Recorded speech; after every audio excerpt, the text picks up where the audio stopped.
ഇന്ത്യയും ന്യൂസിലാൻഡും തമ്മിലുള്ള മൂന്നാം T20യിൽ ഇന്ത്യക്ക് ഉജ്ജ്വല വിജയം. ഇന്ത്യക്ക് 8 വിക്കറ്റ് വിജയമാണ്. 10 ഓവറിലാണ് ഇന്ത്യ വിജയലക്ഷ്യം കണ്ടത്. ഇതോടുകൂടി ഇന്ത്യക്ക് പരമ്പരയും സ്വന്തമായി. ഇന്ത്യയുടെ വിജയം അനായാസമാക്കി കൊടുത്തത് ഇന്ത്യൻ ഓപ്പണർ അഭിഷേക് ശർമ്മയാണ്. 14 പന്തിലാണ് താരം 50 അടിച്ചത്. 5 സിക്സും 7 ഫോറും ഉൾപ്പെടെ 20 പന്തിൽ നിന്ന് 68 റൺസാണ് അഭിഷേക് ശർമ്മ അടിച്ചുകൂട്ടിയത്.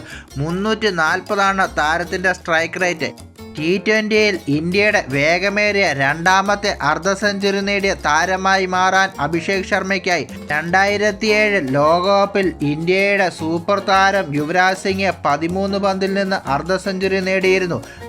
അഭിഷേക് ശർമ്മ ഫേസ് ചെയ്ത 20 പന്തിൽ ഒരു പന്ത് പോലും ഡോട്ട് ബോൾ ആയില്ല എന്നത് അഭിഷേകിൻ്റെ ഇന്നിങ്സിനെ കൂടുതൽ മനോഹരമാക്കുന്നു.